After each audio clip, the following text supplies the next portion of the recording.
Ashamaa kan jirtu hordoftoota keenya qophii waa'ee marsaa laguu kana dura dhiyeessine irratti marsaan laguu maal akka ta'e, maaliif akka uumamu, akkasumas immoo wantoota yeroo marsaa laguu uumamuu danda'anii fi mallattoolee marsaa laguu garaagaraa kaasnee kan irratti maranne yoo ta'u, har'a immoo dhimmuma kana waliin wal qabate waa'ee dhukkubbii yeroo marsaa laguu kan mari'annu ta'a jechuudha. Dhimmi kunis dubartoota baay'ee kan rakkisuu fi sababa isaa beekuun isaan barbaachisudha jechuudha. Kanaaf waa'ee dhukkubbii marsaa laguu hubachuudhaaf qophii jalqabaa waa'ee marsaa laguu osoo dhaggeeffattanii isiniin jecha qophii kana keessatti immoo marsaa laguu irratti dhukkubbiin uumamu sababa maaliitiin dhufa, akkasumas immoo yeroo yaala barbaachisutti immoo wantoota akkamitti godhamuu danda'a kan jedhu kan waliin ilaallu ta'a jechuudha.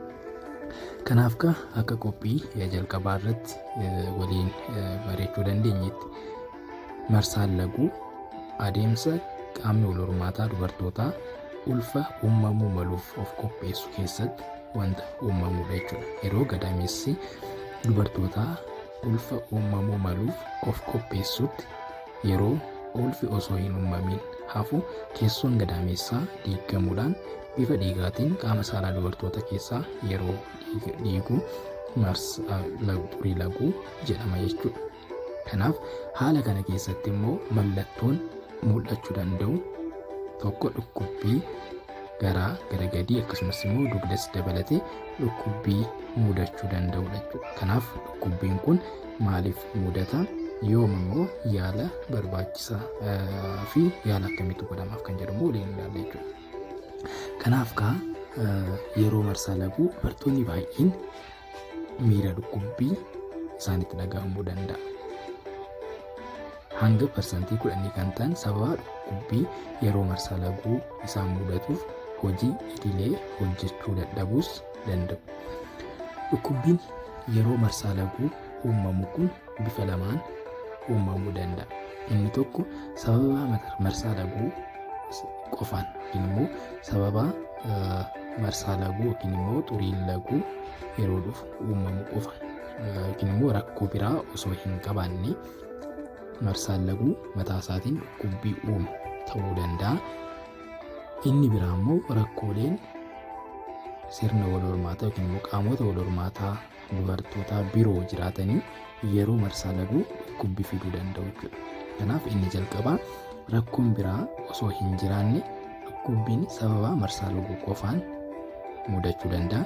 Inni biraa immoo rakkooleen fayyaa keessattuu rakkooleen qaamota wal hormaataa dubartootaa biroo jiraatanii yeroo marsaa laguu dhukkubbiin akka jiraatu taasisuu danda'u jechuudha. Kanaaf isa jalqabaa yoo kan ilaallu ta'e dubartoonni baay'een rakkoo qaama wal hormaataa biroo osoo hin qabaatiin miirri dhukkubbii yeroo marsaa laguu isaanitti dhaga'amuu danda'a jechuudha. Kunis maaliif ta'a? Akkuma jennee yeroo marsaa laguu gadameessi keenyaa fi qaamonni sirna wal hormaataa biroo ulfa uumamuu maluuf of qopheessu jenneerra.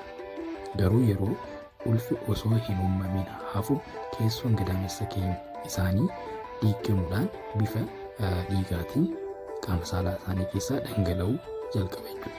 Kanaaf haalota kana keessatti hormoononni gahee qaban ni jiraatu jechuudha. Keessattuu akkuma qophii darbee irratti kaasnetti hormoononni istiroojiinii fi piroojestiroon jedhaman keessoo gadameessaa ijaaruu fi qopheessuu keessatti gahee guddaa taphatu. Garuu yeroo ulfi osoo hin uumamin hafu hormoononni kun xiqqaachaa yookiin immoo hammi hormoonota kanaa xiqqaachaa adeema jechuudha.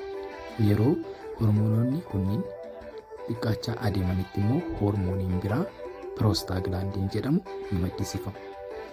Hormoonni piroostaaglaandiin kun gaheen isaa gadameessi dubartootaa akka kottoonfatu gochuudhaan keessoon gadameessaa akka diigamuu fi bifa dhiigaatiin ba'u taasisuu jechuudha. Kanaaf yeroo hormooniin kun gadameessi akka kottoonfatu taasisu dhukkubbii uume jechuudha. Kanaaf sababa kottoonfachuu gadameessaatiin dubartoonni dhukkubbiin isaanitti dhagahamuu danda'a jechuudha. Dabalataan hoormooniin piroostaaglaandiin kun narvoonni akka si'aa'an ni taasisa. Kanaafuu narvoonni gadameessa keessa jiran akka si'aa'ina qabaatan taasisuudhaan miira dhukkubbii akka itti dhagahamu ni taasisa jechuudha. Kanaaf dhukkubbiin yeroo marsaa laguu bifa kanaan dhufu kun keessattuu dubartoonni marsaa laguu arguu jalqabanii waggaa 1 yookiin 2 keessatti isaan jalqabuu danda'a jechuudha.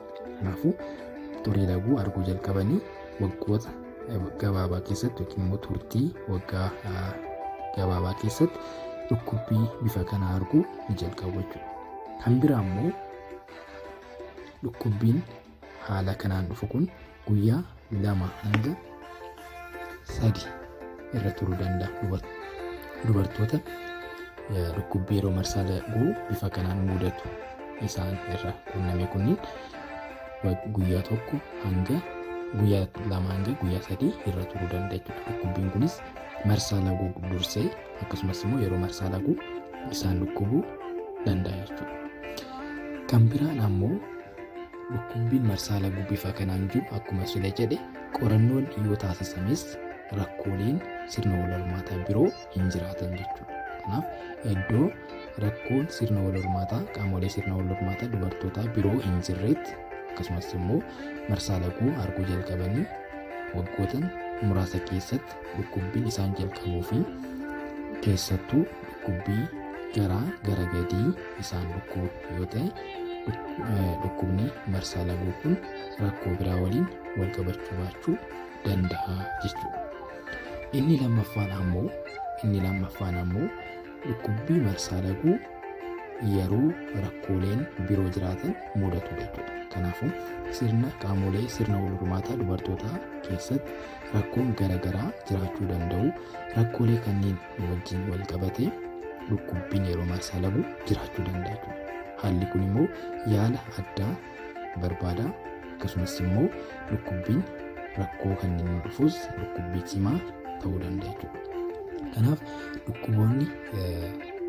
dhukkubbii yeroo marsaa laguu fidan kunniin keessattuu dubartoonni marsaa laguu isaanii irratti turtii waggoota dheeraa booda keessattuu waggaa 25 booda kan isaan jalqabu yoo ta'e akkasumas immoo amaloota biroo kan argan yoo ta'e fakkeenyaaf miira dhukkubbii yeroo wal qunnamtii saalaa kan qabaatan yoo ta'e akkasumas immoo dhangala'aa qaama saalaatiin bahu fi ho'a qaamaa ol ka'aa kan qabaatan yoo ta'e akkasumas immoo dhukkubbiin inni jalqabaa gara gadii kan dhukkubu yoo ta'u dhukkuboota kanneeniin wal qabatee dhufu garuu cinaacha gara tokko yookiin immoo garaa isaanii gara tokko qofa ta'uu danda'a jechuudha. Kanaafuu qaama sirna wal hormaataa miidhame wajjin wal qabatee cinaacha gara bitaa yookiin immoo gara mirgaa ta'uu danda'a jechuudha. Kanaafuu dubartoonni dhukkubbii haala kanaa qaban akkasumas immoo dhukkubbiin kun dhiiguu yeroo marsaa laguu garmalee baay'ee ta'e akkasumas immoo guyyaa dheeraa turu wajjinis yoo wal qabatan rakkoo addaa yaaduun barbaachisaa ta'a jechuudha. Akkasumas immoo dubartoonni mala qusannaa maatii fayyadaman isa gadameessa keessa godhamu qaban yoo ta'e isa wajjinis wal qabatee dhukkubbiin jiraachuu danda'a jechuudha. Kanaaf haalonni kunniin yeroo jiraatan yaalli addaa waan barbaachisuuf dhukkuboota kanneen sirriitti adda baasanii beekuu fi yaala gahaa argachuun barbaachisaadha jechuudha. Kanaaf dubartoonni amaloota kanneen ofirratti argan yaala hatattamaa yookiin immoo qorannoo barbaachisaa taasisuudhaan rakkoolee biroo dhukkubbii yeroo marsaa laguu fidan adda baasuu fi yaaluun barbaachisaadha jechuudha. Isa duraatitti yeroo deebinu dubartoota hedduu keessatti dhukkubbiin yeroo marsaa laguu ni mul'ata jenneerra immoo akkasumas immoo dubartoota baay'ee keessatti rakkoon addaa yaala addaa barbaachisus jiraachuu baachuu danda'a. Kanaaf dubartoonni dhukkubbii yeroo marsaa laguu qaban kunniin yoo wantoota biroo yookiin immoo rakkoolee qaamota wal hormaataa biroo akka hin taane adda baasaniin booda yaaliin godhamu ni jira jechuudha. Yaaliin sasalphaan godhamee dhukkubbiin yeroo marsaa laguu kun itti cabuu dhimma itti yaa'uu danda'a jechuudha. Isaan keessaa dubartoonni ofii isaaniitti gochuu kan danda'an yeroo dhukkubbiin haala kanaa isaanitti dhaga'amu bishaan ho'aa ho'isanii wantoota akka haayilaandii keessa gochuudhaan garaa isaanii gara gadii irratti qabuudhaan dhukkubbii kana akka wayyaa'u gochuu danda'u. Akkasumas immoo garaa isaanii gara gadii iddoo dhukkubbiin isaanitti dhagahamu kanas sukkuumuudhaan dhukkubbiin kun akka itti wayyaa'u taasisuu ni danda'u. Dabalataanis immoo wantoota hormoonii piroostaaglaandiin akka hin maddisiifamne taasisan qorichoota kennaman ni jiru. Isaanis fudhachuu hin danda'u jechuudha. Keessattuu qorichoota akka ibuprofen non-steroidal anti-inflammatory drug jedhamantu jiru. Hormoonii piroostaaglaandii kana hir'isuu kan danda'an fudhachuudhaan dhukkubbii isaanii wayyeessuu hin danda'u jechuudha. Kanaaf garaagarummaan dubartoota gidduutti uumamu dubartoota tokko tokko keessatti hormooniin dhukkubbii kanaaf sababa ta'u hormoonii piroostaaglaandiin kun garmalee waan maddisiifamu dhukkubbiin cimaan itti dhagahamuu danda'a jechuudha. Kanaaf hormooniin piroostaaglaandiin yoo kan garmalee hin maddisiifamne ta'e yookiin immoo hammisaa xiqqaa ta'e dubartoonni dhukkubbii salphaa yeroo marsaa laguu arguu danda'u jechuudha. Yommuu hammamtaan isaa dabalee immoo dhukkubbii cimaa ofirratti arguu danda'u jechuudha. Kanaaf wantoota hammamtaa hormoonii kanaa hir'isan qorichoota faarmaasiitii argachuu danda'an isaan kanneen fudhachuu ni danda'u. Akkasumas immoo dabalataan immoo wantoota isaan dura jedhe kana wantoota akka waan ho'aa garaa isaanii irra qabuu fi garaa isaanii sukkuumuu fayyadamuudhaan dhukkubbii kana hammeessuu ni danda'u. Kanaaf garuu wantoota dura jedhe garuu wantoota qorannoo addaa barbaadan kanneen garuu yeroo osoo hin kennin adda baasuun barbaachisaadha jechuudha. Hagaduma qophii kana nu waliin turuu keessaniif galatoomaa. Qophii biraatiin walitti deebinaa. Chaanalii kana sabiskiraayib gochuudhaan maatii ta'uu hin dagatinaa.